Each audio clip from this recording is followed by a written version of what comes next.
Ua tae au manino le ne yaso.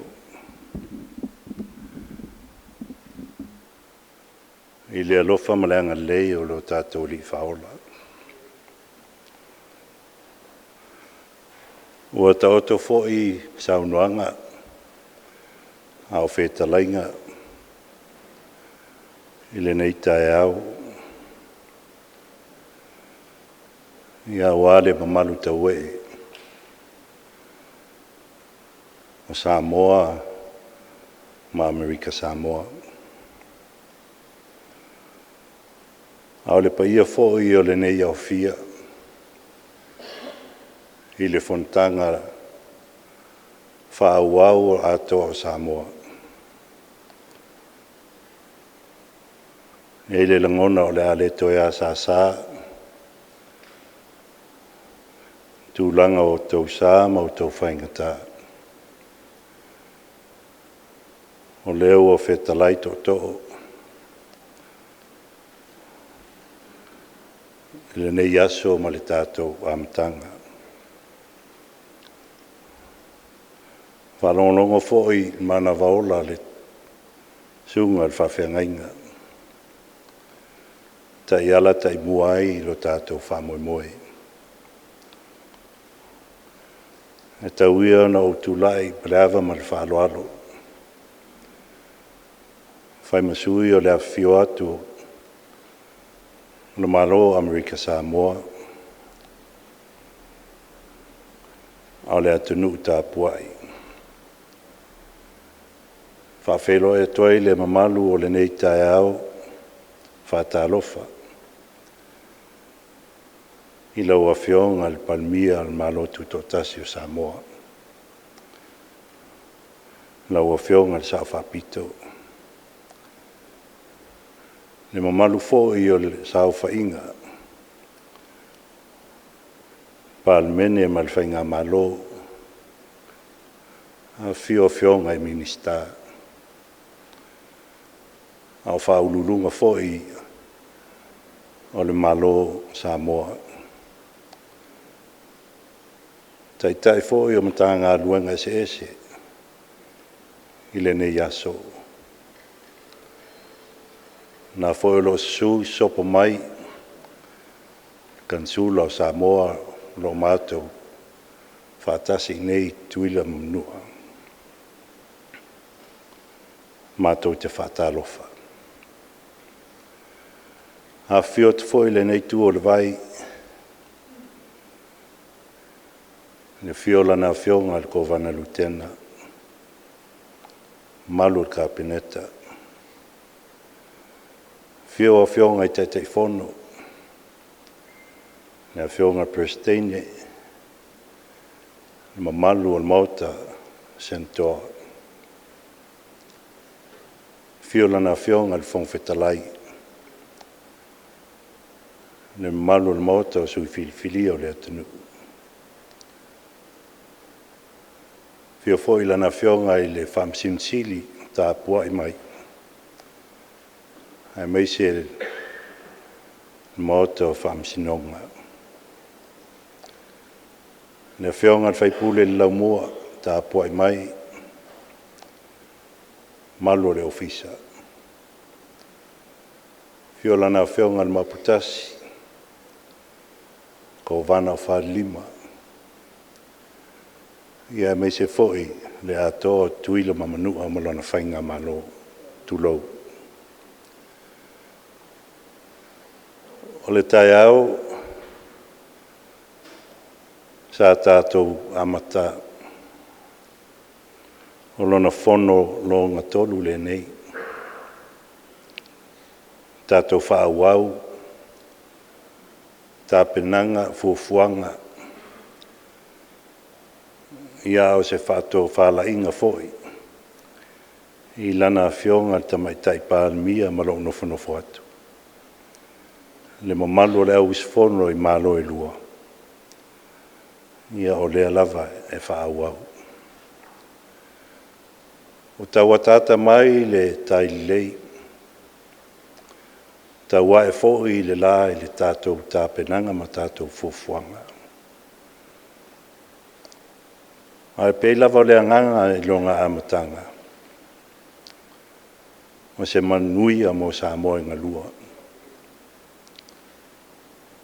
E uina ese a ta faigamalo. E tasi lava lo ta alunga. Tasi lo ta fala. Tasi fo I ta ua Samoa. A ole autu peona lau sau noa foi. A Afioga I taitaia. Ia whauau fuafuanga au tāpenanga. E o laola I pēr le nofo wāla lata o Samoa ma faigamalo. Ia whātupula ia I pēr le tamau ainga I faigamalo e lua. Au a le whaauawina o lo tātou tautua ia tanu. O le anganga nā o tātou Fonotaga I nei aso ma lo nanga I luma. A tūlanga lei foi. I la uwaai ma la o tilo. Peona talano atu. E ao le Fonotaga tele, e ao foi o fsota inga, taitai lava ia so umwa. Malo whaftai le tau sila mau. Le nai tū, whapea foi, le nei tū. Whaftai lo tau alofa tulai. Awa le upumoni. Lele o tau sila fia matau iloa. Tupu o nei fuafuanga uma.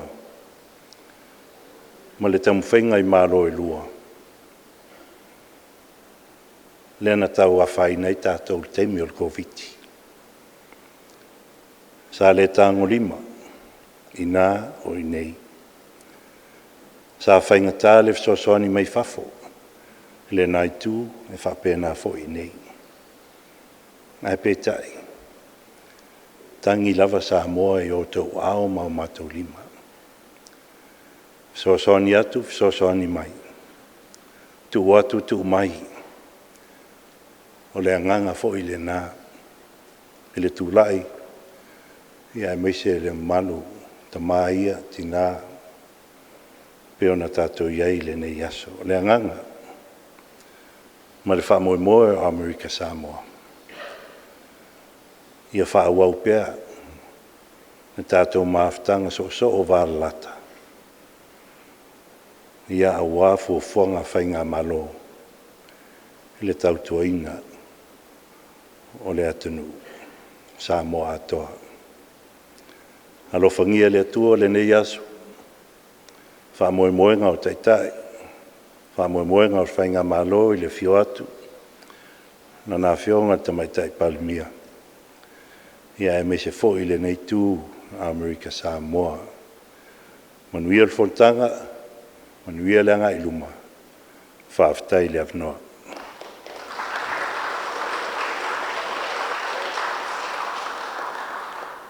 La tātou taulanga osi le nei tai au fou. A wala tātou whaamua ma le whaaftai lo tātou matai sili. E peiona saunoa le taitaia o le Sauniga. Tātou te moni mau whaatasi tu aso whaapenei. Ana le se anoa le alofa tu noa le atua. Ia se manu e au sange le tua au. Matua I papa lo tātou whamoemoe.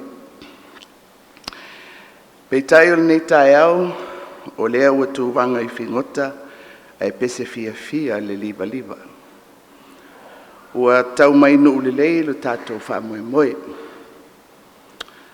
Ai o te whāturo watu le paia mawalunga o le faigamalo I Amerika Samoa.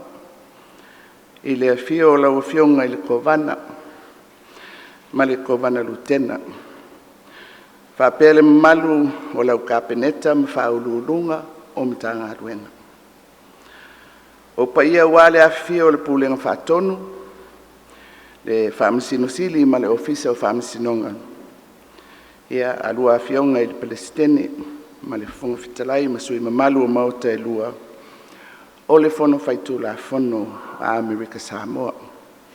Fio foi lau Afioga I le whaurulunga o nta upu tau Samoa. O le paia lava lea wa sua ma le vai whanua, fofo mai tūlangi, sa ole ma le launi usai lua. A fio whatui mi toto, ia ma upu ia te oe le Manu'a tele. A li liu mai le nei tū, ia o lo a fio atu a Afioga ia li mi tamaitai minista o le kapineta. Whapea foi, whaululunga o mtanga duenga al Malo Samoa. Ia o pa ia wale a fio le Afioga I le ama Malo o le Malo, le sui o le fono sui tofia. Ia ai tainane le a fio o le tafa tolu o le faigamalo o Samoa. O le pa ia lava lea wa tama maainga, ainga matama, le usonga atu mua mpule, tu au mala tau ainga tai ma le vau fonti. O te whāturo atu foi le au whaingaluenga tofia le atua. O lo ngadurue puno wa I so o se tovine, a wā le lātou ngaduenga I so uma. E momoli tāru sanga maolenga I le atua mo Samoa. O pa ia sa o ia o le mauta tele o Samoa, ma o te talitonu wa ta oto I mātango fie I le nei tai au fau. Honourable Governor, this April gathering is the third round of the Atoa Samoa talks. The intention remains clear. We should continue to collaborate and consolidate our positions on what we see will reap mutual benefits for all our peoples. At this juncture, let us reflect on the beginnings of our journey and what we have achieved. At the 27-28 July inaugural meeting here in American Samoa, we renamed the formerly known Two Samoa Talks to Atoa Samoa by our respective new governments. The spirit of genuine partnerships, the unity of family, and the willingness to share resonated in the concept Ua Atoa Samoa. At the second Atoa Samoa meeting in October 2022 in Apia, we went further to sign a memorandum of understanding to re-establish the principles of economic cooperation and commit to promote sustainable development. The two-day meeting in Apia included bilateral meetings between departments and counterparts, and the start of site visits to major development projects, a demonstration of what can be done and how we can learn from each other. This third meeting will report on progress made since Apia, and I am happy that some agencies have interchanged visits and exchanged personnel, and hopefully have progressed priority issues. I understand that the next session will provide an overview of progress or otherwise. I am sure you will agree with me that the implementation of our decisions and what we have agreed to will be indicative of progress.